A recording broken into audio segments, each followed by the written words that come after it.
So AI, which perspective is for video games? We have the chance to have Carter Rich, lawyer associate commercial contracts, CMS UK. Welcome, Carter. Manuel Mendes, senior manager legal and policy, Video Games Europe. Welcome, Manuel. Thanks to be here. Thank you very much. So you can take the mic, yeah, so the people can hear you. Test 1, 2. Yeah. Hello, hello. So AI is in video games obviously since many decades, but with Gen AI, do you think that's going to be a game changer for video game industry? Yeah, I think the first thing to say is that AI has existed in video games for a very long time. I think the gaming industry is pretty much at the forefront of technology and is always adopting the latest and greatest bits of tech. And I do think Gen AI is the latest in that development. I think that the use of Gen AI can really transform not only how we interact with games, but also how we make games, and then post creation of game, how we moderate games. I think the use of Gen AI can help to kind of not only help personalize and specialize your own interaction with that game, but I also think it can enhance the way that you act with the games. And I also think Gen AI can unlock things and increase immersion in video games that previously weren't possible, whether that be for budget constraint reasons or resourcing reasons. I think it will open the door to quite a lot of new things, and I'm just really excited to see where it goes. Manuel. No, from my part, particularly, I think the value, at least in the current state of the arts and what is accessible to the majority of operators, I would say that the most interesting aspect is AI tools will definitely lower barrier to entry to the market. You will start to see a higher quality, higher visual quality, or even functionality quality games in the market produced by smaller teams, which will drive competition, which is generally a good thing. It's most definitely a welcome aspect of it all. Regarding the personalization, I'm still somewhat skeptic, but then again, state of the art, this will evolve. Maybe in 2 years I'll be dead wrong, but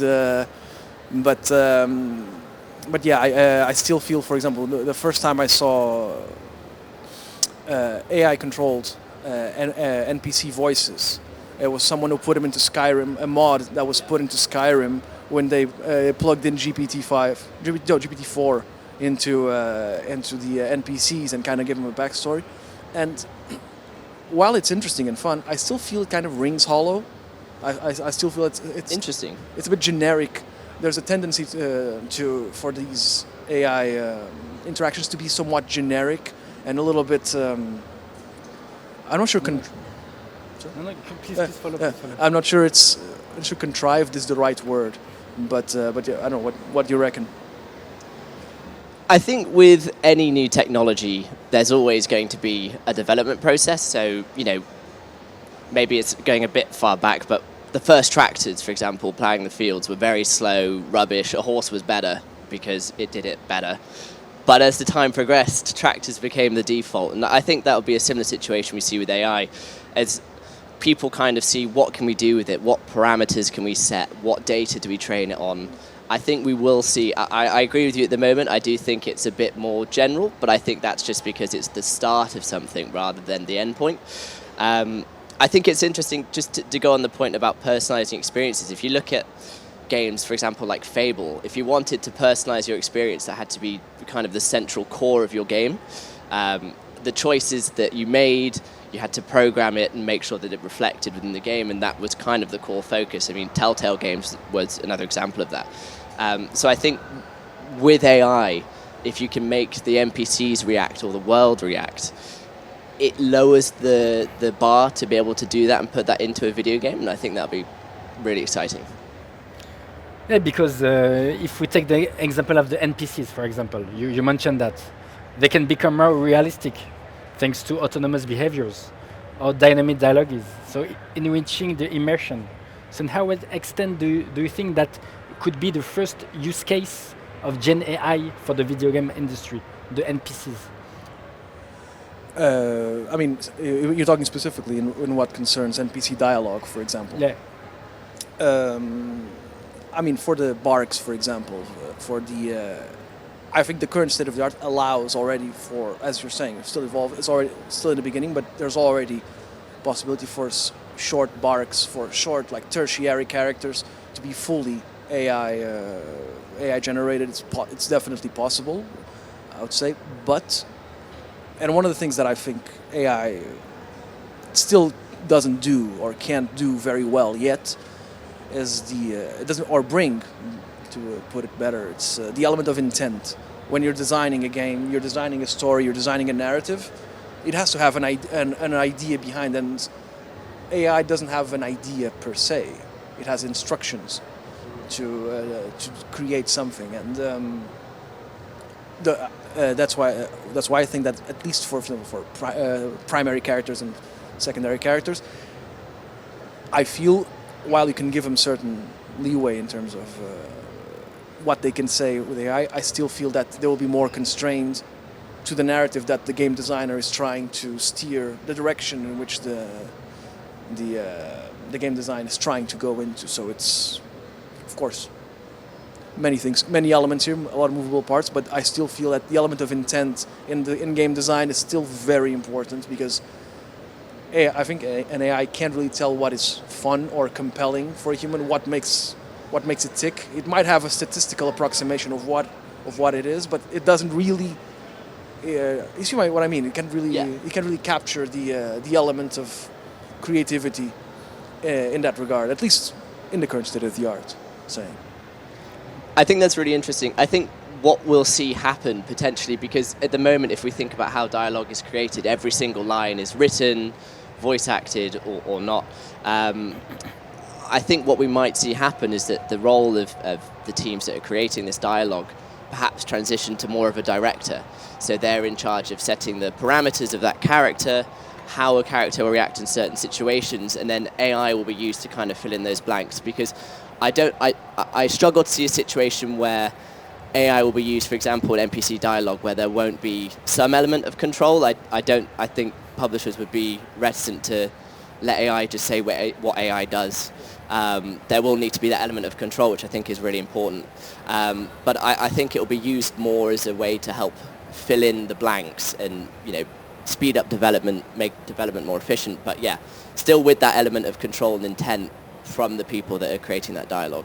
Ring fencing, basically, a little bit. Ring fencing, exactly. Setting the parameters, making sure that it says game-relevant things, for example. Exactly. That was a given. But have you noticed some impressive use cases lately for the recent games? Yeah, so I often think that the modding community for games is a very good signpost for what could happen within the industry. And I remember playing far too much World of Warcraft, and there was a mod. I probably should be raiding right now. And I remember it was a mod that you could download, and what it would do is use a large language model to basically read the thousands and thousands of dialogues of text in quests, and then through that it would use Gen AI to create a voiceover. This would never have been possible before, just simply because of the cost to get voice actors to do this. So it just added a whole new level of immersion into the game that I think really elevated, at least for me, my immersion into the game. I've got to go save Azeroth, and I thought that was kind of the first time I really saw it. It was like, wow, okay, AI is here. Are there some examples that impressed you lately with new games? What Carter said about the mods, one of the examples that I like the best from the modding part is the one I mentioned about GPT-enabled companions in Skyrim. And I watched this half-an-hour video of demonstrating how the mod worked, how they programmed, etc. And one of the things that fascinated me was that at some point, the companion, which is supposed just to help you in the combat and whatnot, it kind of reversed the roles, and you were following the companion, which I found to be very interesting. And basically, your companion, Lydia or whatever the name is in Skyrim, Lydia, yeah. Lydia was just like okay, follow me. And it was like, okay, this is not supposed to how this works, but it works. And people who were playing the game seem to be enjoying it. So I guess that's what matters in the end. Yeah. But I mean, I've seen the outside the modding. I've seen those experimental things that Ubisoft is doing, for example. It looks very good. Still, I wouldn't say it's a done product by any chance, but it does look very promising and very interesting. And I look forward to seeing what Ubisoft will do with this. Yeah, me too. Me too. So you mentioned the NPCs, content creation, but in the morning we spoke a lot about moderation. So in this specific issue of moderation, protection of children, prevention of harassment, online behaviors, and so on, in how extent AI can help video games company or parents to improve the moderation of that. Yeah, this is an area I get really excited about because I think this is one of the really concrete examples where we can see AI helping within the gaming industry. I think the power of AI to connect trends and themes and patterns far exceeds that of what individuals could do. So I think a combination of the AI scanning but still keeping that human in the loop, which I think is a very important part, that there is still human involvement with the AI, I think will be really, really good at detecting potentially harmful speech, harassment, and also make sure that children are protected online. I know that Xbox, for example, in one of their recent transparency reports said how they are using those AI capabilities to kind of help keep people safe. I think that's a really important part. People play games to have fun, and I don't think that fun should ever lead to any kind of negative consequence in the real world. Is there already any concrete example that video games company have taken about that? For example, in the previous panel, if you heard Anne-Sophie Harding from Epic Games, she mentioned that they were deploying machine learning tools for content moderation in Fortnite. That is an example that you heard here an hour ago. But using Gen AI. It's not so much Gen AI; it's more about machine learning and pattern detection. Okay. And as Carter was saying, machines are very good at this, but they can be very wrong many times. And that's actually what I found. I was reading, on Monday, an article published about this new tool developed by Ubisoft, Talksbuster, I think.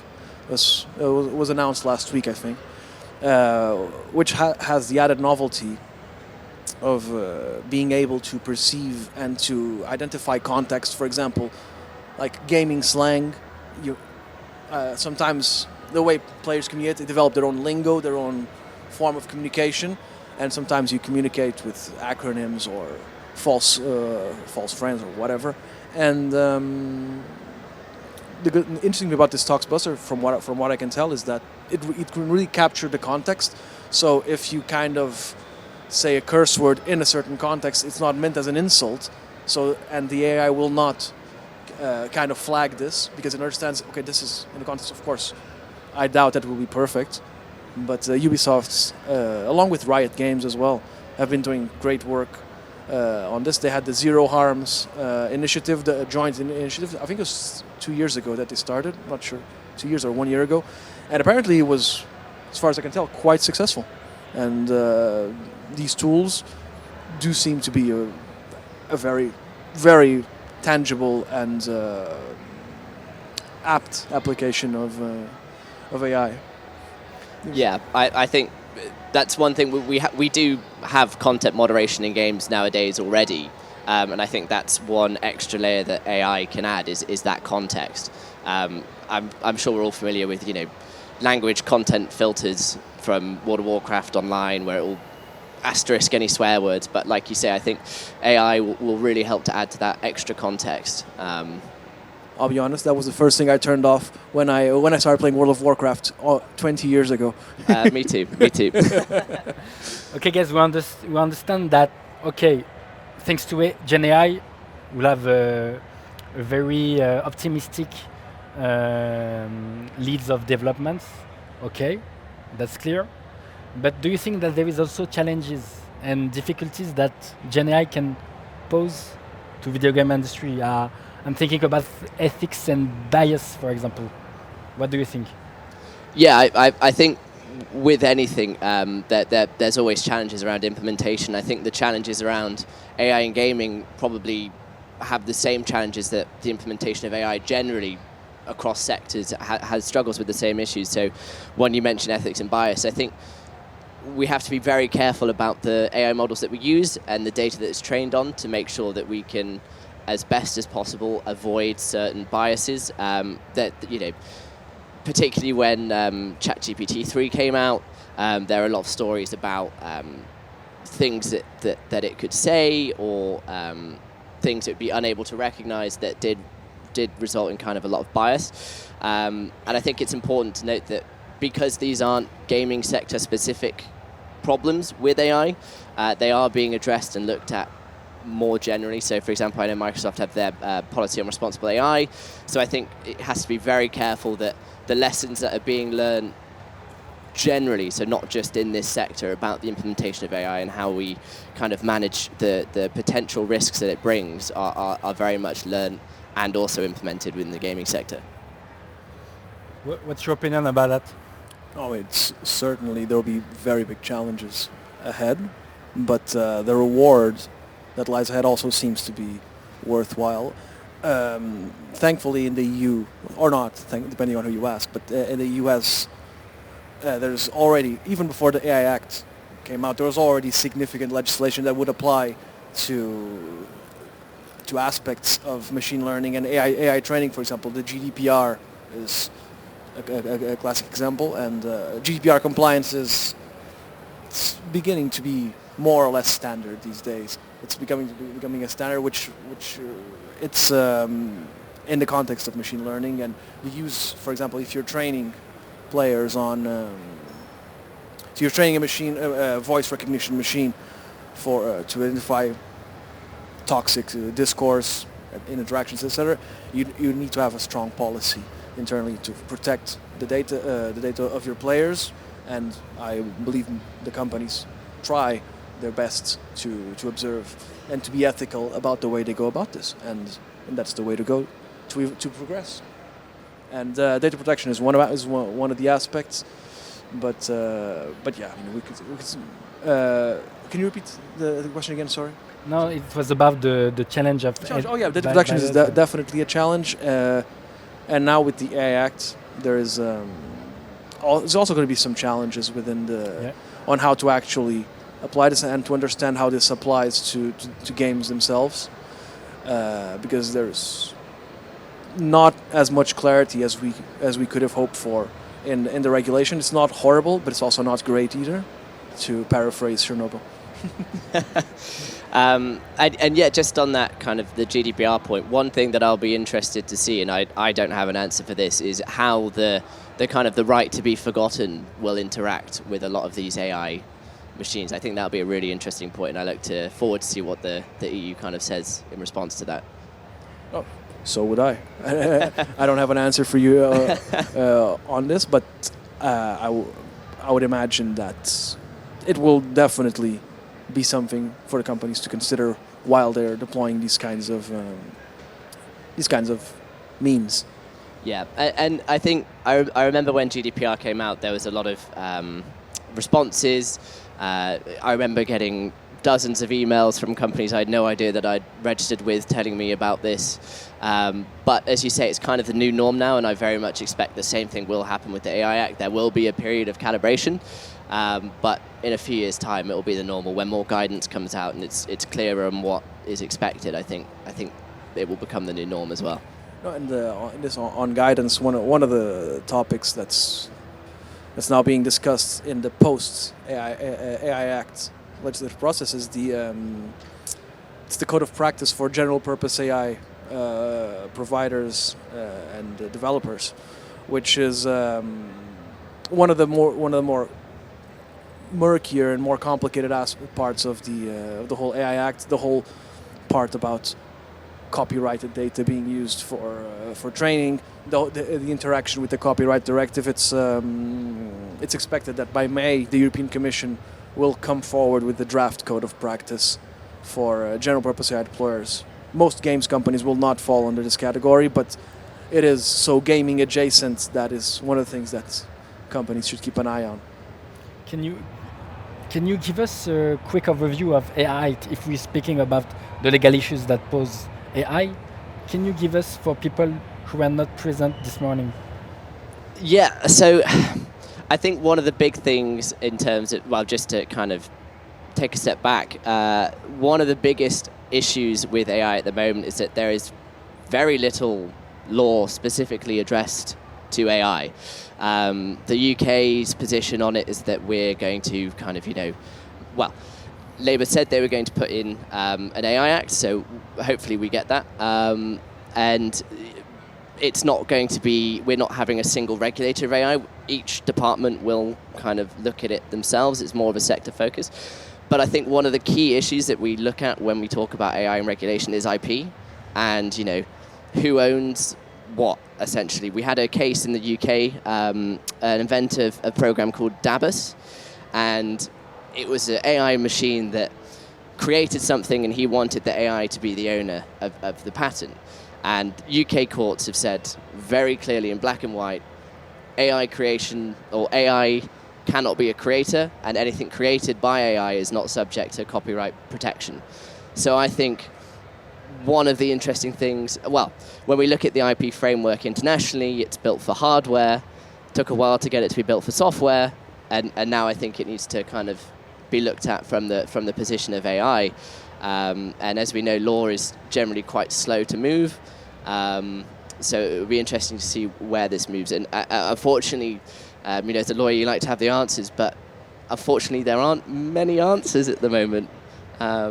So it'll be interesting to see where it goes. But I do think that particularly within the gaming industry, if something is being made with AI, you just need to be very clear that whether you will own that or not. If you use code that's generated by AI, will that code be subject to copyright? Who knows? And what are the implications of that? Could someone take it and there's no recourse? Who knows?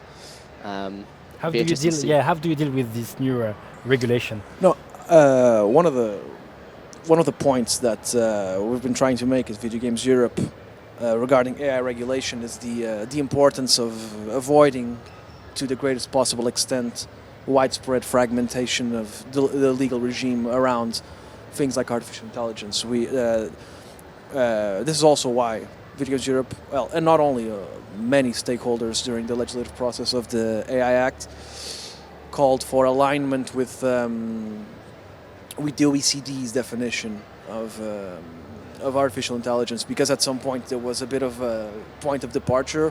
There was also a little bit of institutional rivalry between the European Commission and the OECD, which is always a bit unfortunate and not really productive. But in the end, they did manage to come up with a formulation of AI, which is Article 3, Paragraph 1, Subparagraph A. Wow, well done. No, I mean, when you spend that many time as I did in Eurolex, you'll remember. But the definitions are aligned, and it's a good starting point that if the definition of artificial intelligence is internationally coherent, that's already quite something. That is already like a big important step to addressing the concerns that AI elicits. Okay, very clear. If we go back to the business model challenges posed by AI, Gen AI, there is the resources, because implementing AI systems requires high technical skills and huge investments. So, do you think that it could create inequalities between large companies that can afford that and smaller studio that doesn't have the same resources? Yeah, that's really interesting. I think we're reaching the point now where, for example, to go from the next stage of, so ChatGPT 3 to 4, there will not be enough power or water in the world to keep the trend going the way that it's going. So I think what we'll end up seeing is, instead of huge, large language models being leveled up, we'll actually see smaller, more sector-specific models. And I actually think that AI can really help democratize the industry. I think we're already starting to see, a more emphasis on AA games instead of perhaps AAA games, and a real booming indie scene. And AI tools allow you to effectively generate more with less, right? I mean, it's quite useful.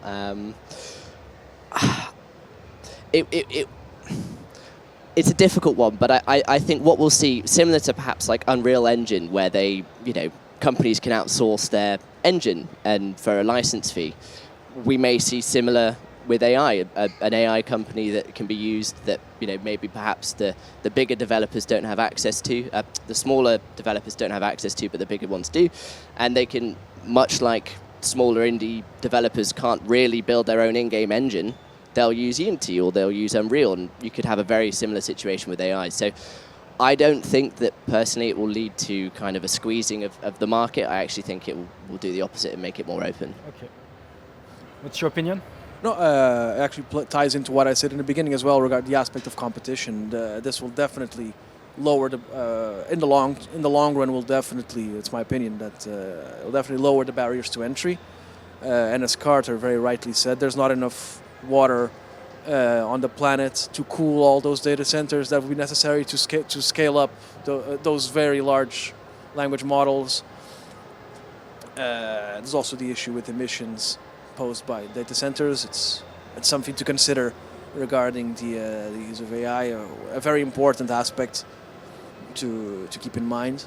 And yeah, I would say that actually access to energy, clean energy, would be a big challenge. Make sure to ensure that you do AI also responsibly. It's not only towards the players and the consumers, but also towards the environment in general, because in the end we all live on one planet. And yeah, it's an angle that you very rightly raised. And indeed, you can very easily start to see. I mean, you think about Manor Lords. Manor Lords. I mean, that game was. Great game. Is it officially out yet? You can get it on Steam, but it's not. It's early access. It's early access. It's on the still early stage. access. We're not sponsored by Manor Lords. No, not at all. But I use this example to say that Manor Lords was largely developed by one person alone, and with the increased sophistication of AI tools, you're going to start to see a lot more cases like this. You're going to start seeing people who, oh wait, I had this great idea for a game years ago. I had like some sketches and whatnot. Okay, I needed like €2 million to do this 5 years ago. Now, I need a fraction of this. It really opened a world of possibilities for smaller players, which is very much welcomed. Yep, I agree. But what about the business models? Because AI could be a game changer to challenge the existing business models that we know. In how extent? I think monetization in video games generally tends to be quite a hot topic. I think AI will help in terms of monetization, but we have to be very careful in how it's implemented. It needs to make sure that it protects, for example, children who are accessing these games, or people who may be more disposed to, for example, gambling problems. So any implementation of AI in relation to monetization does need to be very careful. I think the industry works best when it's self-regulated. I think it's been able to thrive really well on that model. But as we've seen in the past, perhaps with maybe loot boxes, it can attract regulator attention. So I just think that the implementation of AI into monetization needs to be done responsibly, first and foremost. I would say that regarding AI on this particular point, the Unfair Commercial Practices Directive in the EU already applied to AI practices even before the AI Act. Now that the AI Act is out, you have another layer on this particular point on prohibited practices, basically towards consumers, including specifically mentions minors in Article 5, which is the prohibition of deceptive AI-enhanced deceptive techniques, subliminal techniques, and distortion of behavior and things like this. These were already forbidden even before the AI Act. Now they are doubly forbidden under Article 5. It's going to be interesting to see what the first enforcement cases around this, whether this will mean a change in business models in the video games industry. I can't tell you. I don't know. I cannot give you an answer. But what I can say is that it is a very interesting time to work in consumer protection law. Okay. We keep it in mind. And guys, obviously, we understood that you are two gamers. Okay, we know that. What about the player acceptance? Because I could be a conservative gamer, and I don't want to take advantage of this new technology, this new improvements, and so on. So, how how the industry can deal with that? So it's funny you mentioned that. I was talking to a colleague of mine. He works for Ipsos Mori, who they do research and surveys, and he was showing me some very interesting data that they gathered, and apparently, gamers versus non-gamers, there is an interesting, verifiable, not verifiable, but visible difference of opinion towards AI. You can see that gamers are generally more optimistic about artificial intelligence than non-gamers. And addressing your point on conservative gamers who don't want this, for example, I don't want AI-generated content. I would imagine, first of all, I would say that if I was selling a game that had this kind of dialogue, I would make it a selling point. But I would also be cognizant of the fact that some people might not want this. So there's a button, say, do I want AI-generated voices or not? Yes or no. I think it's a fairly easy fix to the problem that you described, because in the end, it also has to be some information given to customers. And I personally, if I was marketing these games, I would find it much easier for me and for everyone to say, look, we're using AI voices on this. It also attract more customers on this, but you can also play the game without AI-generated barks or whatever. Just give players freedom, flexibility. I think people can do what they want within safety and reason, of course. Yeah, the gaming industry and gamers in particular, I think it won't be a surprise, is a particularly loud consumer base. So if they don't like something, publishers will know. They will find out quite quickly. And I've written on this before. I think that's because in the gaming medium in particular, I think there's more of an attachment for gamers onto the things that they consume and play, because they create their own stories. It's not like you go to the cinema, spend 2 hours and leave. As you can tell, I'm not massive on films. But within gaming, you kind of create your own sort of world, your own interactions that are very special and individual to you. And I think that as a result of that, any kind of inclusion with AI should involve at least some recognition that the player response is important. And I think, as Manuel put it, an option to turn that off, I think, would be the perfect kind of solution. Where it gets interesting, I think, is in the background with the AI moderation tools that will run in the background. I think we will get to a point where the technology can easily moderate everything. Whether gamers will like that, I think, is a question we'll have to wait for the answer. So I think it will be a decision of where the technology can go, but where the consumer wants it, and finding a good middle ground. If guys agree, we can open a Q&A session with the audience. But if you want to mention something before. No, we could. There's also on this particular point on the flexibility. It's also something that on a regulatory level, the AI Act also, and again, forgive me for drifting towards regulation, but it's what I do, so I guess I have to. The AI Act has some provisions which leave a little bit to be desired in terms of clarity. For example, the whole provisions in Article 50 around deep fakes. It was not the most fortunate formulation from the part of the legislators. It's probably a workable in the long terms, but it's going to require, as you said, guidance from the Commission, and eventually some things will only have to be decided in court, because it's not going to be possible to predict everything.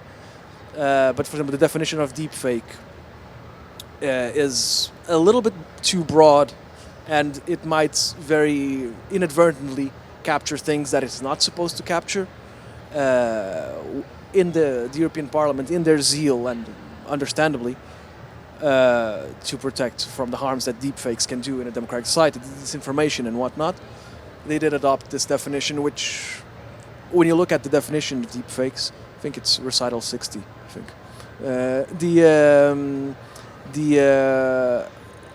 the problem is that you think, for example, the 3D digital reconstruction of Notre Dame done by Ubisoft for Assassin's Creed Unity.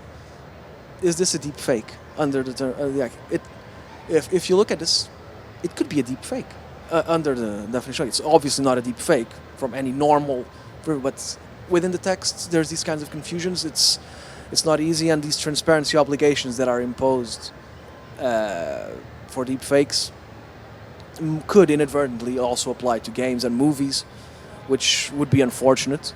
And we don't think that's the intention of the Commission.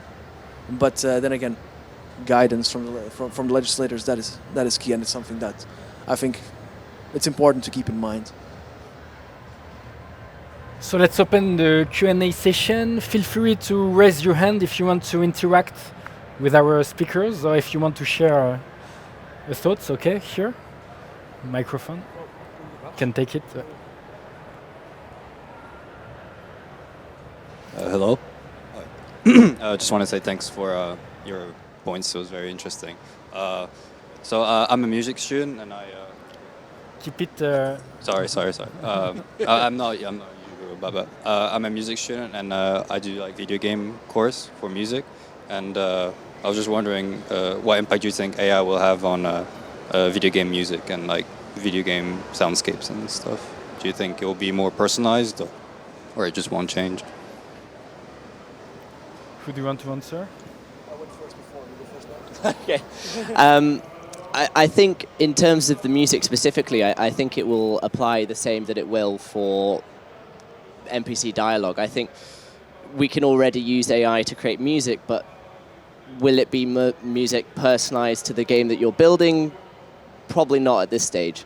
And I think there will always be scope for individuals creating music rather than using AI to help generate that. I do think it can be a tool that can help assist. And particularly, I mean, talking about another game created by one person, Undertale, he wrote all the music himself. So I do think that is a possibility, and I do think it will help democratize kind of that space. Thank you. I echo what Carter said. The AI generated music is already a thing, but I would still think that unsupervised AI music is probably not very good, or it will be very formulaic, and I do feel that musicians are still very much necessary to do music in games, and music in games without a musician actually overseeing things. It does, at least for me personally, does not make sense without a musician overseeing things. I remain human-centric on this. Thank you very much for both your answers. Thank you. Thank you both for your answers. Thank you very much for your question. Is there any other question?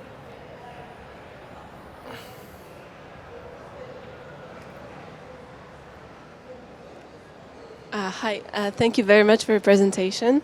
My name is Linda Leneveu, and I work for the Director General for Enterprises. We are really interested in the competition issues in so platforms and video games in general. And so what you said was really interesting about lowering barriers to entry and the kind of the generative AI aspects to the video game industry. However, it seems that the competition authorities do not seem to agree with you.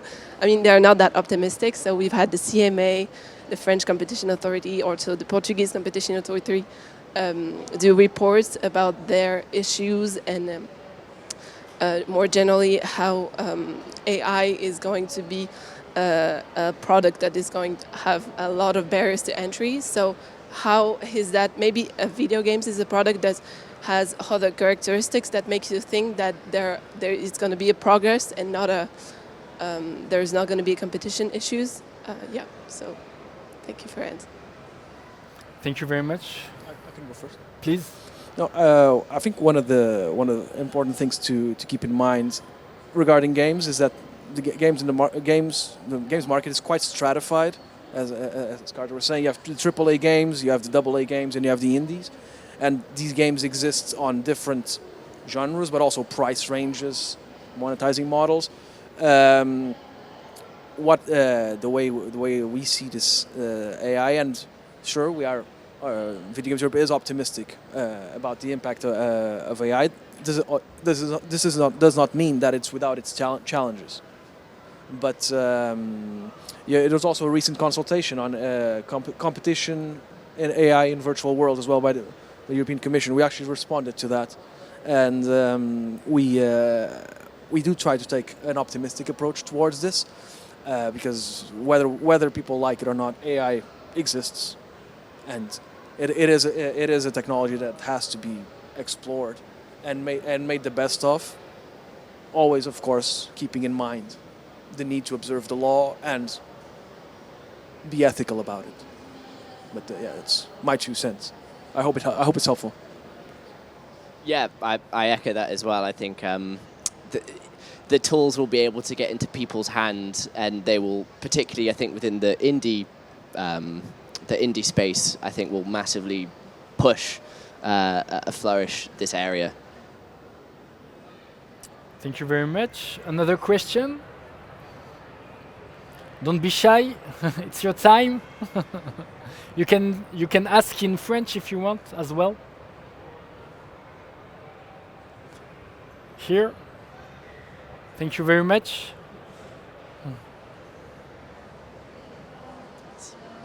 Hi, thank you very much for your intervention. I work for the French Alliance of Digital Industry. I just have a quick question. How do you view the relation between the development of AI for video games and cloud gaming? Because as we know, cloud gaming is a thing now since many years. Some company tried to do it on purpose. Some succeeded, some not. It's still in beta for most of this kind of services. And don't you think that without a very massive cloud gaming development, can we have a true AI in video game? So how can we view all of this? I'm not sure I'm clear, but my question is to be more clear. Can we expect to have a generative AI implementing game without a true cloud gaming experience? It's a great question. I think we can, but cloud gaming would act as extra muscle. So would you be able to have a massive world-changing experience, well, an in-game world-changing experience without cloud gaming? Possibly not, but will you be able to talk to AI that has, or NPCs that have used AI to talk to you without cloud gaming? Yes. I mean, that's when we go back to the Skyrim mod, that doesn't use cloud gaming. So I think it will be a really strong partnership, but I don't think it would be an exclusive partnership. So I do think you can have one without the other, but together creates a really nice mix, and that's where we'll see the biggest use cases of AI in gaming. I very much tend to agree with Carter on this. You probably know this better than me. Probably, for example, regarding you mentioned about like large-scale worlds. I like this example. A game developed here in France, the new flight simulator by Azobo Studios. I mean, that game you cannot play that game locally. It's impossible. You'd need how much is it? It's 2 petabytes or 1 petabyte of data, something like this, which is 2. I think it's 2. 2 petabytes of data. Yeah, it's just not possible. Not yet, at least. Won't fit on my hard drive. Sorry? Wouldn't fit on my hard drive. No, it wouldn't fill 200 of your hard drives if you put them together. But yeah, and but I do agree with Carter that they're not mutually exclusive. They can very much coexist and reinforce each other, but you can have one without the other. Yeah. Thank you very much. You're welcome. Thank you very much for this very relevant question. Another one? One last? Don't be shy. Please, guy. Don't- That's good? Ah, okay. Thank you. I'm with Manuel. I'm from Ipsos, Eduardo. Now I'm pretty much like I share the findings about how video game players are closer to technology in some ways. They're trendsetters, and that comes with they are more friendly and more amiable to the AI at overall concept than not video game players. And it's just because we're closer to technology. We really like that. But on the other hand, as we are aware of technology, we know the trade-offs, and it's more awareness about the level of privacy and the sacrifices that use, that new technology comes with. And I think the only way that the companies and the video game companies should move ahead and will need to do ahead, and all the other companies that use AI, is about the trust and the use of truth, the use of transparency, and the use of to gain their trust. Because at the very end, the more advanced AI happens, the more trust you need from the people, and that becomes a circle, and it's everyone will need to contribute into that process, but need to be clear about the give and the get. And thank you so much for the mention, but it was just opening this little conversation about that topic. Thank you.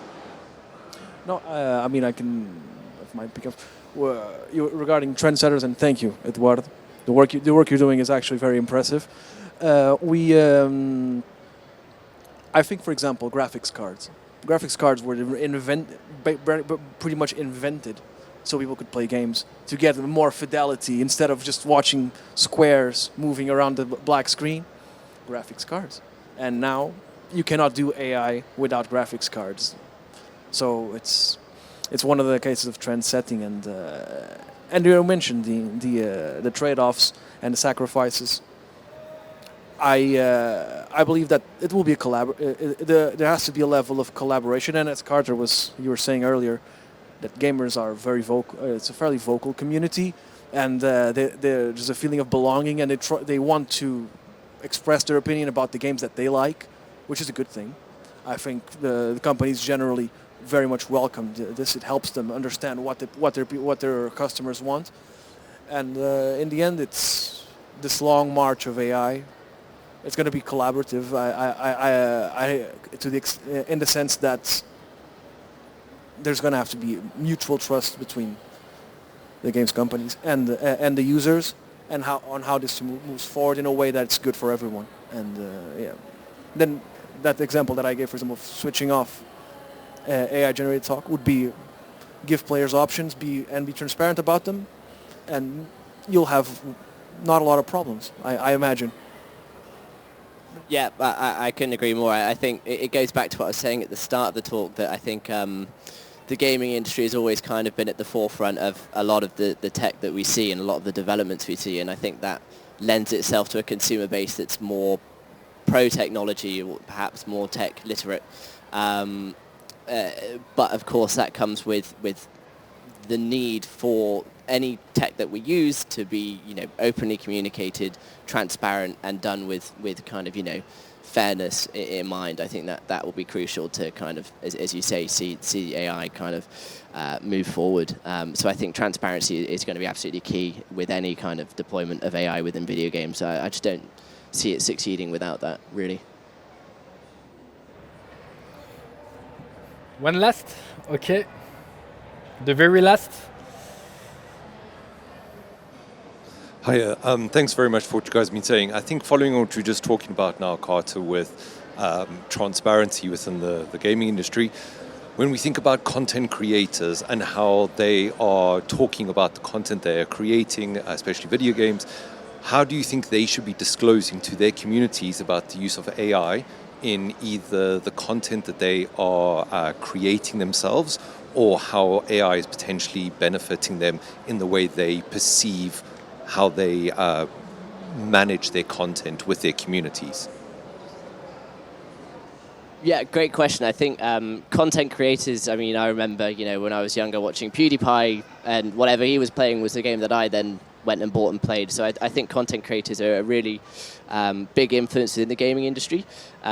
particularly, their audiences can tend to be on the younger side. So I think much like I was saying in terms of transparency from the publishers, I think there would need to be some sort of transparency with content creators. I know that generally if they're doing a sponsored video with a company, there are a set of guidelines, and I think within those guidelines you would just have to make it very clear that they set out what AI they're using, how it interacts, and they can say, oh, this is really cool because X, Y, Z, but if you guys don't like that, you can turn it off. This is how it's being used, that sort of thing. So I think open dialogue is what I would always encourage. I couldn't have said it better. Thank you. Okay, thank you, Carter and Manuel. You can applaud them for this very interesting conversation. Thank you very much. A quick break and we'll continue with an interview, a very nice interview. So stay with us.